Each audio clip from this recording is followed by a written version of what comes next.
Welcome to the Frozen Take by Logan Brewster. This is episode 1, and we will be doing the NHL 2025 mock draft. With the first pick in the draft, the New York Islanders will select Matthew Schaefer from the Erie Otters. He stands 6'2", and he is the complete package. This guy is the real deal. He is everything you want with the potential to become the number one defenseman on your team. With player similarities, when I watch this guy play and I watch the tapes, he just reminds me of Drew Doughty. And Drew Doughty is just one heck of a player. He plays both sides of the puck. He can score goals for you. He lays hits. He shuts it down in the defensive end and does it in all three zones super well. If you're the New York Islanders and a fan of the New York Islanders, you should be very satisfied with this pick. And he will be a great player for you for years to come and should be competing for an NHL roster as soon as this upcoming season in September.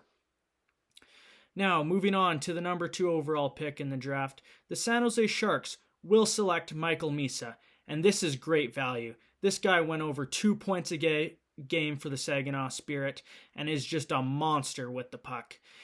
He has the touch of death, can score almost what feels like at will. He's due for at least one a night, it feels like. If you watch this guy play this season, he was unbelievable and undeniably good. And combo him up with Will Smith or Macklin Salabrini, this Sharks team is going to be dangerous for the years to come. And I know as a Kings fan, I do not look forward to the days at which are to come. With the number 3 overall pick in the draft, we have the Chicago Blackhawks picking, and they're going to take Porter Martone. This guy is an absolute weapon, and they just don't really make him like him anymore. At 6'3", playing for the Brampton Steelheads, he was a monster out there. He put up 98 points this past season, and he can score from just about anywhere on the ice. And this could be the missing piece that Chicago needs to really help Bedard get going. He's a guy that's not afraid to lay the body, and he can create time and space for Connor Bedard. That's why I think this is a great pick for the Chicago Blackhawks. Now, moving on to the 4th pick in the draft, the Utah Mammoth will select James Hagens. James Hagens comes from Boston College, and he started this year as the projected number 1 overall pick for this year's draft, but unfortunately he slowly slid down the charts. He got off to a slow start at Boston College, picked it up, and he was honestly a little bit underwhelming at the World Juniors. Sure, he played good, but not what we would expect from a number 1 overall pick in this year's draft. But I personally love him. I think he's got all the tools to be successful at the NHL level, and honestly, I think people are sleeping on this guy a little bit. He will make plays happen for you, and the Utah Mammoth got a great player in James Hagens. Now, moving on to the number 5 pick in the draft, the Nashville Predators select Antoine Frondel. He played this past season overseas in the Allsvenskan, and the Allsvenskan is the Tier 2 league in Sweden for the men's league. He was great. At 204 pounds and 6'1". His elite offensive sense allows him to be a threat all over in the offensive zone. And honestly, he could play in the NHL probably as soon as next season. It just depends on the development route he wants to take and the team wants to take. If he thinks he needs to go refine a few tools, he might just go back overseas to Sweden. Maybe he takes a step up and plays in the SHL, which is the top league in Sweden, and see how he does against those boys. Now, as we move on to the 6th pick in the draft, we have the Philadelphia Flyers picking, and they're going to pick Caleb Denoyers. He's a 6'1" center from the Moncton Wildcats and was named the MVP of the QMJHL this past season. He helped lead his team to the Memorial Cup, and when I watch this guy play, I think, wow, he really gives off Jonathan Toews vibes. And if he can turn into a player like Jonathan Toews, he will bring the Philadelphia Flyers Stanley Cups, which is exactly what they're on the hunt for. Now, as we move on to the 7th pick in the draft, the Boston Bruins will be selecting Roger McQueen from the Brandon Wheat Kings. Roger McQueen suffered back issues all season long, and it limited him to under 20 games, but during the games he did play, he went over a point per game, was a big impact, and he stands at 6'5". And Boston, they love the big players. If you go back to last year's draft, they took Dean Letourneau, who was 6'7". So they're going to have some absolute monsters on their team. Roger McQueen should be the guy if he can stay healthy. Now moving on to the 8th pick in the draft, we have the Seattle Kraken selecting Victor Eklund. And yes, Victor Eklund is the brother of William Eklund, who currently plays on the San Jose Sharks. He played in the Allsvenskan just like Antoine Frendel, and he posted 31 points in 42 games, which led all players under 20 years of age in the Allsvenskan. He has a great goal-scoring ability and really seems to make plays happen in the offensive zone. He could use a little bit of work on the defensive side of the puck, but ultimately he will be a great player in about a year's time. Now moving on to the Buffalo Sabres, I have them picking Jake O'Brien. He posted 98 points this past season for the Brantford Bulldogs in the OHL. This guy plays a great 200-foot game. He does it all in all areas of the ice. He's not afraid to get to the dirty areas and mix it up. He's a great power forward. Not a power forward, two-way forward. He's a great two-way forward, and he gets to those dirty areas. He'll shut it down defensively in the dying moments of the game and really suck the air out of the game, which is what teams are looking for. He has that Alexander Barkov-esque feel on the defensive side of the puck, and he also can not rack up the points just like Barkov does on the offensive side. As we move on to the 10th pick, I have the Anaheim Ducks selecting Jackson Smith. Jackson Smith might just be the best skater in this draft class, and you might not expect that from a guy who's 6'4", but he just is so silky smooth out there. He wheels and deals around the ice, and he's from Calgary, Alberta. Calgary has produced a bunch of strong skating players lately. If you look at guys like Cale Makar, Harrison Brunkney, and Braden Point.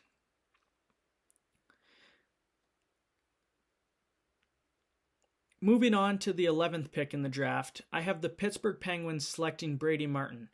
He's a slightly undersized power forward at just 6 feet tall, but don't underestimate this guy. This guy will make you pay. By the end of the night, if you're up against this guy, you'll be thinking, oh my gosh, I have to go against this guy another shift.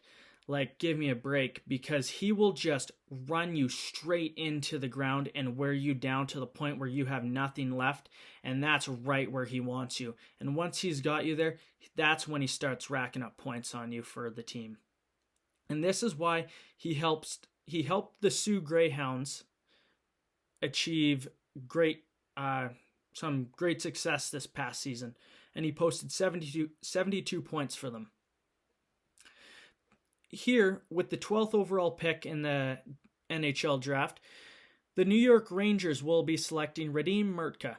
He's hard to miss out there. He stands 6'6" on the ice, and he played this past season for the Seattle Thunderbirds. He only posted 35 points in 42 games, but don't get it twisted.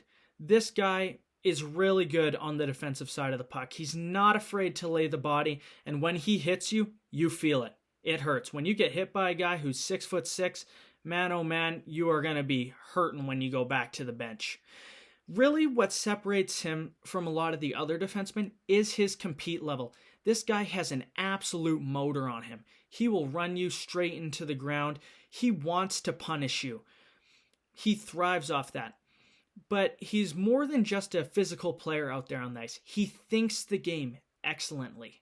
He's always out there making the right play for his team and setting up plays and getting the puck going north up the ice so his team has the chance to go and pot one in the back of the net every shift. As we move on to the 13th overall pick in this year's draft, the Detroit Red Wings will be selecting Keyshawn Atkinson. He had 59 points this past season for the Barrie Colts, and he just pushes the pace of play in the offensive zone. This is his true distinct ability, which a lot of other defensemen don't have. They can't push the pace of play like he does. He could use a little bit of work on the defensive side of the puck, but I think this will come with maturity and time. He's also a great power play specialist. He can just rack up the points on there and would just fit so nicely into the Red Wings decor. Now, the Columbus Blue Jackets will be selecting 14th overall, and Carter Bear kind of falls right into their lap. This guy posted 82 points in 56 games for the Everett Silvertips this past season. He thrives on the power play, especially in that left bumper spot. That's when he feels most at home. The great thing about him is that he can play both wing and center, and it doesn't really seem to impact his play all that much. If you're a team, you're thinking, man, this is great. He provides lineup flexibility, and we can really slot him in on any line. Give him about 2 years, and this guy should be great in the NHL. Moving on, we have the Vancouver Canucks picking at 15. Cole Renshie posted 92 points in 62 games this past season for the Victoria Royals. He needs a little bit of time to develop, but could become a great middle six guy for the Canucks. He's got that great scoring touch and playmaking ability, which separates him from a lot of the other forwards in this draft because he has that really elite ability, whereas other guys do it great, but he takes it up just to the next step, which is really nice. He's also very speedy. When I watched this guy play this past season in the WHL, he ripped around the ice, wheeled around guys, and it's just a nice little thing to know that you have a guy who can just blow by guys what seems like at will, and then finish it off by putting the puck in the net. It's really what you want from a guy. At 16 and 17, we have the Montreal Canadiens picking back-to-back. And with these picks, I have them first selecting Justin Carboneau. He is a great 200-foot player, does it both in the offensive and defensive zone. He's not afraid to get to those dirty areas, and he wants to do anything in his power to get the job done, to get his team the W every night. He led his team in the QMJHL this past season in points with 89 points, and I think being from the Quebec League, he'll fit nicely into that Montreal Canadiens system. And now, Montreal again, picking at 17, I have them taking Braden Coots. Just another great 200-foot player. You're going to have two guys that can both play in all areas, at all times, at all facets. And he excels on both the power play and penalty kill. Just great for the Seattle Thunderbirds this past season. He only posted 63 points in 16 games, but don't let that fool you. This guy should not be slept on because he sucks the life out of the game at times, which a lot of other players can't seem to do at this age. Now, moving on, we have the Calgary Flames picking at 18, and they're going to take a guy that's already living in Calgary, Benjamin Kindle. He played this past season for the Calgary Hitmen, and that means the Flames should have had ample opportunity to see this guy play. This guy missed the century marker by 1 point, stuck on number 99. Tough for the guy. Always would be nice to hit triple digits, but I'm sure the guy's not going to be too sad about this one. Benjamin Kindle's got a bright future ahead of him.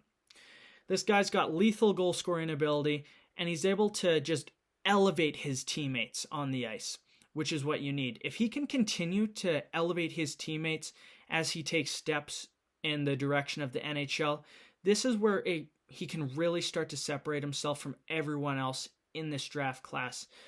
In my opinion, he's probably one of the biggest guys who have the most potential and really the highest ceiling. This guy could be a bona fide all-star when it's all said and done on his career. Moving to the 19th pick in the draft, I have the St. Louis Blues picking Jack Nesbitt.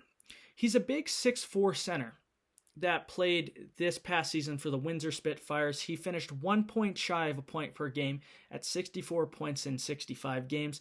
He just has an absolute motor on this guy, and he sucks the life out of the game defensively. Just an absolute defensive juggernaut of a center. And that's why he's kind of shot up the draft rankings. Because people are like, he might not produce a ton offensively, but this guy could be just a great second-line center for a team. Which is something the St. Louis Blues could really use. And as he's coming up, he could slot in on the third line behind Robert Thomas. And really, he could learn from a guy like Robert Thomas to really help elevate his game even to the next level. I think his NHL ETA is probably 3 or 4 seasons, but when he gets to the NHL, he definitely will make an impact. With the 20th pick in the NHL draft, I have the Columbus Blue Jackets selecting Malcolm Spence.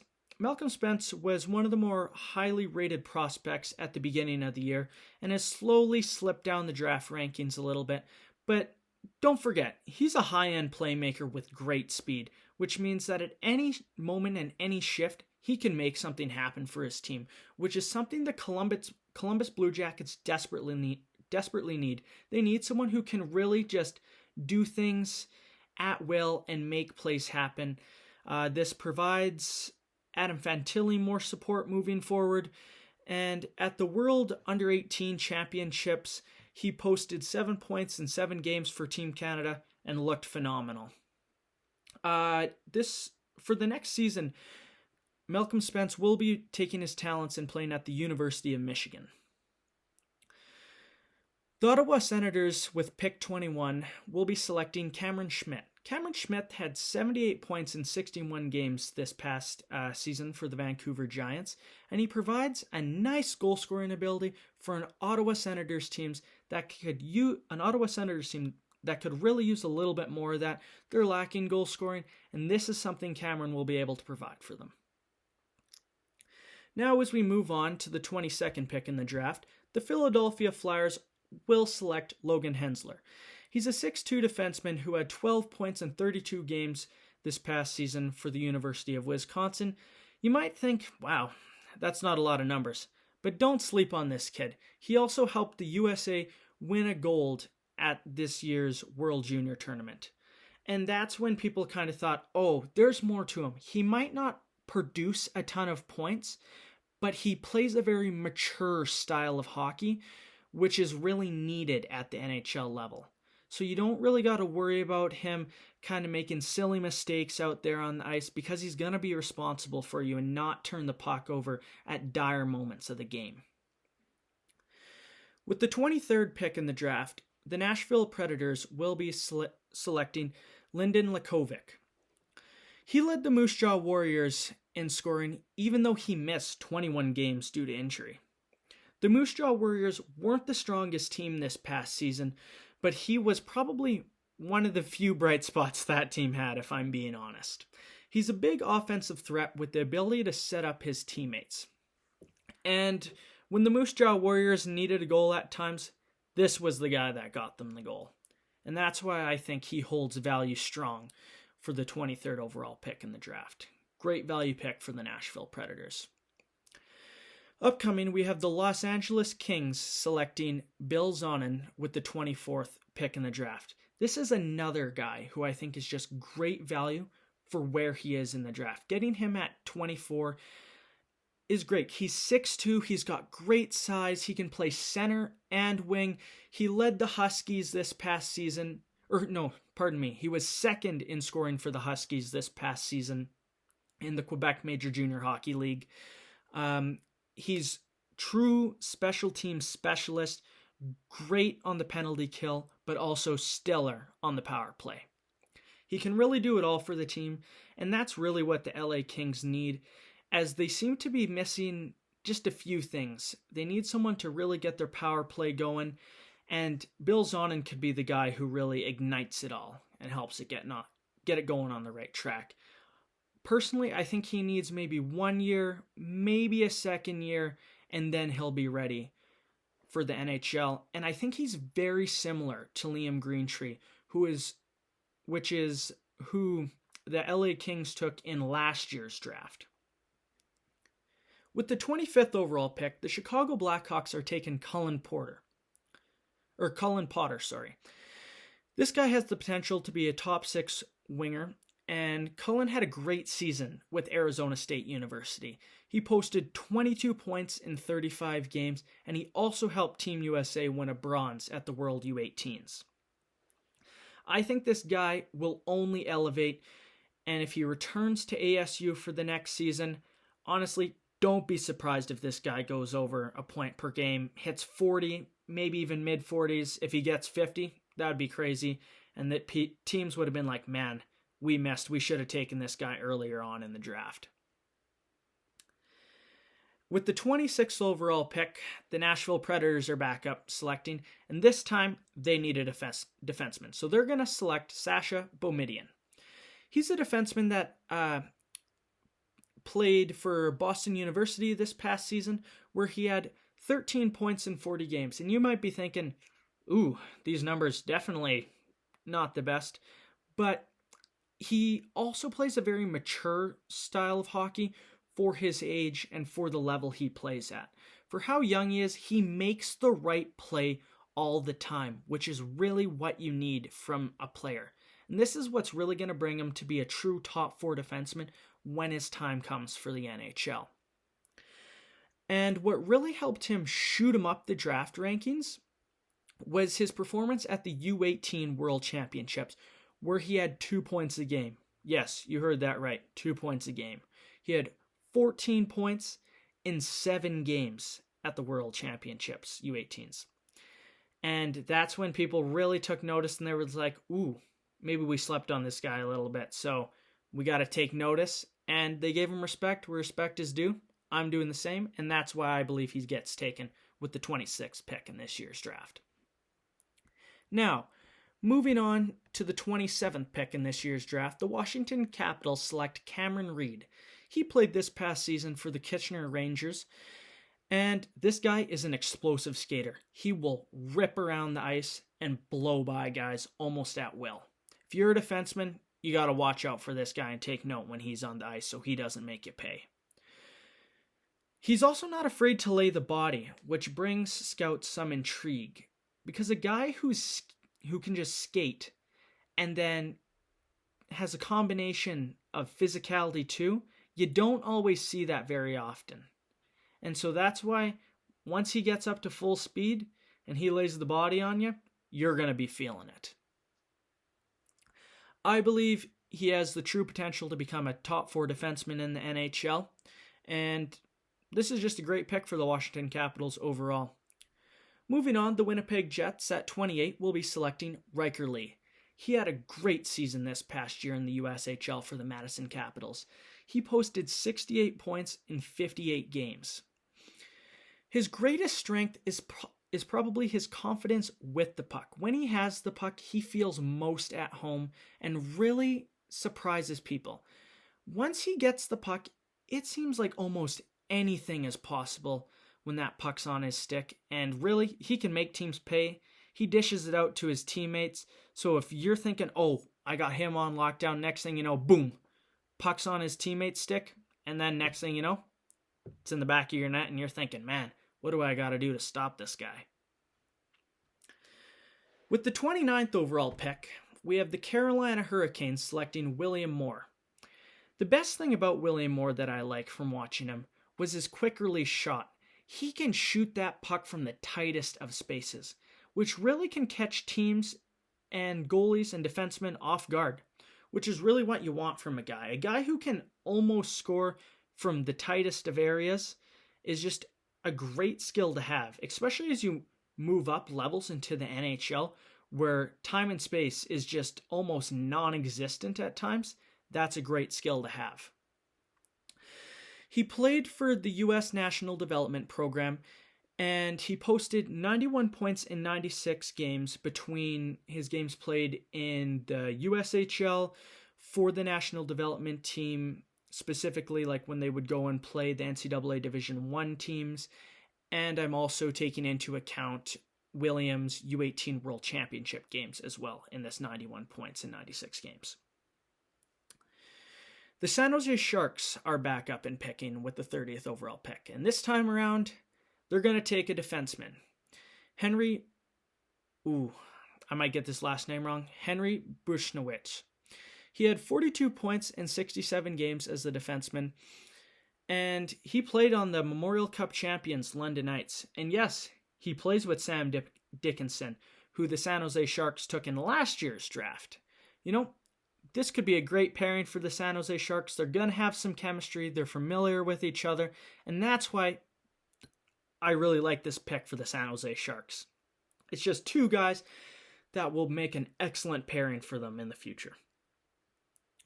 With the 31st overall pick in the draft, I have the Philadelphia Flyers taking the goalie, Joshua Ravensburg. He is the first goalie I have being taken in the first round, and he is the only goalie I have being taken in this first round. This guy is massive. He is 6'5". He takes up a big chunk of that net, and he played this past season for the Prince George Cougars. He had a record of 33 wins, 13 losses, and 4 overtime losses. He does a great job of shutting the door, and man, you think you're about to score, and this guy robs you blind. And this is exactly what the Philadelphia Flyers need. They need a goalie who's going to steal them a game or two, just make an unbelievable save. Guys are going to be thinking, man, I got to check my wallet because I just got robbed. This guy is out here eating lunches, and he is the real deal. He is going to need about 2 season times before he's able to make the jump to the NHL, but once he's here, he is going to be a mainstay. Think about him kind of like a Jake Ottinger. Now, with the last pick in the first round, we have the Calgary Flames back up and picking.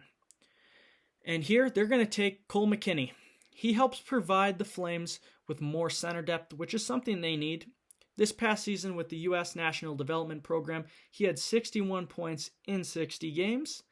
Cole will bring his great two-way game to a Calgary Flames team that sometimes struggle playing defense. From when I watched them this past season, it was really Dustin Wolf just standing on his head. So to have a guy that can just do it at both ends of the ice will be really nice to have, and I know Dustin Wolf will appreciate this guy.